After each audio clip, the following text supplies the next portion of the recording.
اور دل کا سکون نصیب فرمائے، آپ کی مشکلوں کو آسانی میں بدل دے اور آپ کو ہمیشہ اپنی رحمت اور حفاظت میں رکھے۔ اگر آپ کو یہ بیان پسند آیا اور آپ نے اسے آخر تک سنا تو کمنٹ میں اپنا نام ضرور لکھیں اور ماشاء اللہ، الحمدللہ اور سبحان اللہ لکھ کر اللہ تعالیٰ کے ذکر کو آگے پہنچانے میں حصہ بنے۔ ہو سکتا ہے آپ کی ایک دعا، آپ کا ایک نیک کمنٹ یا آپ کی ایک آمین کسی دوسرے مسلمان کے لیے رحمت کا ذریعہ بن جائے، اور اللہ تعالیٰ اسی نیکی کی برکت سے آپ کی زندگی میں بھی ایسی خوشیاں، آسانی اور برکت عطا فرما دے جن کی آپ لمبے عرصے سے دعا کر۔ کہ پہلے رسول آتے تھے اپنی قوموں کی طرف صرف، لہذا آپ کو ان رسولوں کے ضمن میں ملے گا یا قوم اعبدوا اللہ ما لکم من الہ غیرہ، اے میری قوم کے لوگوں اللہ کی عبادت کرو، اللہ کی بندگی کرو، اللہ کی پرستش کرو، اسی کو اپنا محبوب اصلی بناؤ اور اس کے ہر حکم کی اطاعت کرو۔ یا قوم اعبدوا اللہ ما لکم من الہ غیرہ، نبی اکرم صلی اللہ علیہ وسلم پر آ کر، کیونکہ آپ کی بعثت ہے پوری نوع انسانی کے لیے، تو اب یا قوم کا لفظ نہیں رہا، یا ایھا الناس، اے لوگو، اے بنی نوع انسان، یا ایھا الناس اعبدوا ربکم الذی خلقکم والذین من قبلکم لعلکم تتقون، اے لوگو عبادت کرو، بندگی کرو، پرستش کرو اپنے اس رب کی جس نے تمہیں بھی پیدا کیا اور جو تم سے پہلے تھے ان کو بھی پیدا کیا تاکہ تم بچ۔ یہ کیوں کہا دوہرا کر تم سے پہلوں کو بھی پیدا کیا؟ اس لیے کہ اکثر و بیشتر گمراہ لوگ مشرکین کیا کہتے تھے اپنے رسولوں سے کہ ہم تو بس بھی اپنے آباء و اجداد کے راستے پر چلیں گے، ما وجدنا علیہ آباءنا، جس طریقے پر، جس طرز عمل پر ہم نے اپنے آباء و اجداد کو پایا ہے ہم نے اسی پر چلنا ہے۔ تو واضح کر دیا تم بھی مخلوق ہو، وہ بھی مخلوق تھے، تم بھی انسان ہو، وہ بھی انسان تھے، تم سے بھی غلطی ہو سکتی ہے، ان سے بھی ہو سکتی تھی۔ لہذا یہ اصول نہیں ہے کہ جو بھی آباء و اجداد کی ریتیں ہیں، رسمیں ہیں، طریقے ہیں اور جو ان کے عقیدے ہیں انہی کو آپ لے کر چلے، بلکہ آپ تو تلاش کریں صحیح عقیدہ کیا ہے، صحیح زندگی گزارنے کا طریقہ کیا ہے، اس کو اختیار کریں۔ یا ایھا الناس اعبدوا ربکم الذی خلقکم والذین من قبلکم لعلکم تتقون، تاکہ تم بچ جاؤ جہنم کی آگ سے۔ یہ جو میں نے بتایا کہ اطاعت کلی، ہمہ کل، ہمہ وقت، ہمہ وجوہ، جزوی اطاعت نہیں، بس یہ ذرا نوٹ آف کاشن ہے۔ اگر ہم اللہ کا ایک حکم مانیں گے ایک نہیں مانیں گے، یہ جزوی اطاعت ہے، یہ اللہ کو قبول نہیں ہے۔ اللہ کی طرف سے تو یوں سمجھیے کہ پیکج ڈیل ہے، ٹیک اٹ اور لیو اٹ، لینا ہے تو پورا لو ورنہ دفع ہو دو۔ اللہ کو تمہاری ضرورت نہیں ہے، تمہیں اللہ کی ضرورت۔ یا ایھا الذین آمنوا ادخلوا فی السلم کافۃ، اے ایمان والو اسلام میں داخل ہونا ہے تو پورے کے پورے، ادھورے نہیں۔ اور سورہ بقرہ کی آیت نمبر 85 کے اندر تو جو وعید آئی ہے، افتؤمنون ببعض الکتاب وتکفرون ببعض، کیا تم ہماری کتاب، ہماری شریعت کے کچھ حصے کو مانتے ہو اور کچھ کو رد کرتے ہو؟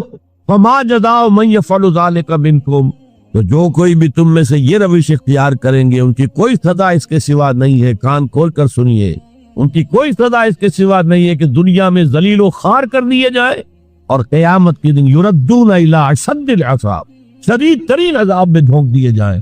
وما اللہ بغافل عما تعملون، اللہ غافل نہیں ہے، بے خبر نہیں ہے، لائن نہیں ہے اس سے کہ جو تم کر رہے۔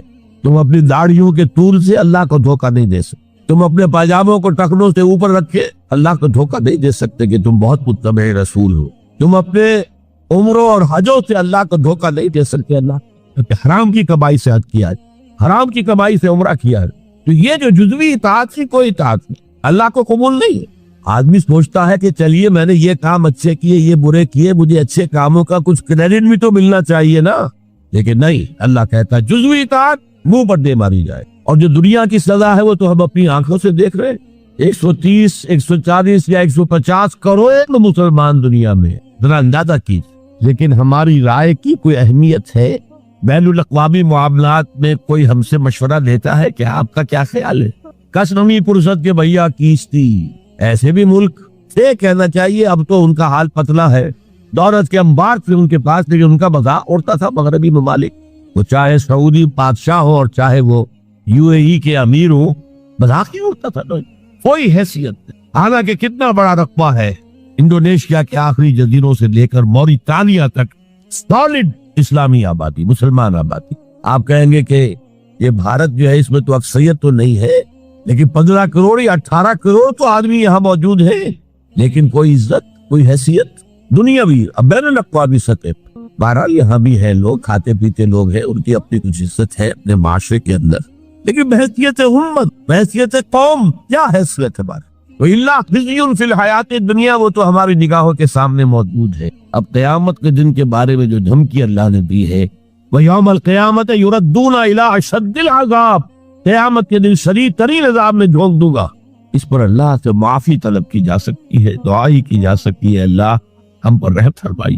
یہ میں نے آپ کے سامنے رکھا ہے فارمولہ، اللہ کی اطاعت جمع اللہ کی محبت، they go to make عبادت۔ یہی دو الفاظ آتے ہیں اللہ کے رسول کے لیے بھی صلی اللہ علیہ وسلم۔ اللہ کے رسول کی اطاعت، یہ جو اسلام کا بنیادی تقاضا ہے، اطیعوا اللہ واطیعوا الرسول فإن تولوا فإن اللہ لا يحب الکافرین، اطاعت کرو اللہ کی، اطاعت کرو رسول کی۔ پھر اگر یہ منہ موڑ لے تو اللہ کو ایسے کافر بالکل پسند نہیں، تو کفر کا فتویٰ ہو رہا۔ لیکن اللہ کے رسول کی اطاعت کے ساتھ محبت کو جمع کیجئے۔ میں نے ابھی آپ کو حدیث سنائی ہے، حضور نے فرمایا لا یؤمن احدکم حتی اکون احب الیہ من والدہ وولدہ والناس اجمعین، تم میں سے کوئی شخص مومن ہو ہی نہیں سکتا جب تک کہ میں اسے محبوب تر نہ ہو جاؤں، اپنے باپ سے، اپنے بیٹے سے اور تمام انسان سے۔ تو اللہ کے رسول کی اطاعت جمع اس کی محبت۔ اس محبت کے ضمن میں ایک واقعہ یاد آیا جس سے اندازہ ہوگا کہ کس قدر اپنائیت تھی، کتنا قرب تھا حضور کے اور حضرت عمر فاروق رضی اللہ تعالیٰ عنہ کی مابین۔ ایک مرتبہ حضور دریافت کرتے ہیں حضرت عمر سے، عمر تمہیں مجھ سے کتنی محبت ہے؟ اب آپ سوچئے، ذرا سا بھی مغایرت کا باریک سا پردہ بھی اگر کہیں ہو تو کیا یہ سوال کیا جا سکتا؟ تو انتہائی قریبی شخص سے ہی کیا جائے گا، تمہیں مجھ سے کتنی محبت ہے؟ عرض کیا آپ مجھے دنیا کے ہر انسان سے بڑھ کر عزیز، فرمایا اور اپنی جان سے۔ اب ذرا سا توقف کیا حضرت عمر نے، الان ہاں اب میں یہ بھی کہتا ہوں کہ آپ مجھے میری جان سے زیادہ عزیز۔ تو حضور نے فرمایا اب آئے ہو مقام مطلوب پر۔ تو رسول کی اطاعت جمع محبت، اس کا نام ہے اتباع، پیروی کرنا۔ فرق کیا ہے؟ اطاعت کی جاتی ہے حکم کی، اور پیروی کی جاتی کسی کے نقش قدم کی، چاہے اس کے حکم دیا ہو چاہے نہ دیا ہو، جو وہ کرتا ہو کرنا، یہ ہے اتباع۔ یہ اطاعت سے بہت بلند سے ہو گئی۔ مثال کے طور پر یہ چھوٹی چھوٹی مثالیں، اصل اتباع کیا ہے وہ میں بعد میں کروں۔ کوئی ایک صحابی بدو باہر سے آئے، ایک ہی دفعہ حضور کو دیکھا، حضور اس وقت اس حالت میں تھے کہ آپ کے بٹن جو ہے پھلے ہوئے تھے گریبان، انہوں نے پھر ساری عمر اپنے گریبان کے بٹن نہیں لگائے۔ میں نے اللہ کے رسول کو اس حال میں دیکھا ہے، میں تو ان کی پیروی کروں گا، حضور نے کوئی حکم تو نہیں دیا تھا۔ تو یہ جو محبت، شدید محبت کے تحت جو بات آئے گی اس کا نام اتباع، اور اس اتباع کا مقام کیا ہے وہ آیت میں سنا چکا ہوں آپ کو۔ قُلْ إِن كُنتُمْ تُحِبُّونَ اللَّهَ فَاتَّبِعُونِي يُحْبِبْكُمُ اللَّهُ، اے نبی اسے کہہ دیجئے اگر تم اللہ سے محبت کرتے ہو تو میرا اتباع کرو، میرے نقش قدم پر چلو، میری پیروی کرو، اللہ تم سے محبت کرے گا، تم اللہ کے محب نہیں محبوب بن جاؤ۔ اور اگر کہیں کوئی لغزش ہو گئی، کوئی خطا ہو گئی، کہیں جذبات کی رو میں بہہ کر کوئی گناہ کر بیٹھے تو اللہ معاف فرما دے گا، اللہ بڑا غفور ہے، اللہ بڑا رحیم۔ مطلب یہ کہ راستہ تم نے یہ طے کر لیا کہ چلنا مجھے محمد کے پیچھے ہے صلی اللہ علیہ وسلم۔ اب چلتے چلتے کبھی پاؤں پھسل گیا، کہیں گر گئے، کوئی بات نہیں، اٹھو فوراً توبہ کرو اور آگے بڑھو۔ تو خطا اگر ہوتی جائے گی، کہیں لغزش ہو جائے، کہیں چلتے چلتے پاؤں پھسل جائے کیچڑ میں، یا کوئی کیلے کا چھلکا آ گیا پاؤں تلے، گر گئے، کوئی حرج نہیں، اٹھو دوبارہ، لیکن نقش قدم جو ہے محمد کا صلی اللہ علیہ وسلم اس پر چلنا۔ یہ اس اتباع کا ذکر آیا ہے سورہ اعراف کی ان آیات میں۔ آپ کو معلوم ہے کہ حضرت موسیٰ علیہ السلام کو جب تورات پر طلب کیا گیا تو کوہ طور پر تورات دینے کے لیے، تو پہلے 30 دن کے لیے بلایا تھا، پھر 10 دن کا اور اضافہ کر دیا گیا، 40 دن ہو گئے۔ فَتَمَّتْ مِيقَاتُ رَبِّكَ 40 لَيْلَةً۔ اس اسنا میں پیچھے فتنے میں مبتلا ہو گئے بنی اسرائیل۔ سامری اس نے ڈھونگ رچایا اور ایک بچڑا جو ہے وہ سونے چاندی کا بنایا وہ بچڑا ڈھال کر کھڑا کر دیا، اس میں سے کوئی تھوڑی سی آواز بھی نکلتی تھی، کوئی ایسی ہے کہ ہوا گزرتی تھی تو آواز سے آتی تھی۔ کہا یہ ہے تمہارا الہ۔ یہ تو موسیٰ تو بھول گیا کہاں گیا ہے، کوہ طور کے اوپر کس خدا سے ملنے گیا ہے، خدا تو یہ۔ اور بنی اسرائیل کے بہت سے لوگ اس فریب میں آ گئے اور بچڑے کی پوجا کرتے۔ اب جب حضرت موسیٰ آئے، اور آپ کو معلوم ہے حضرت موسیٰ کا مزاج جلالی تھا، وہ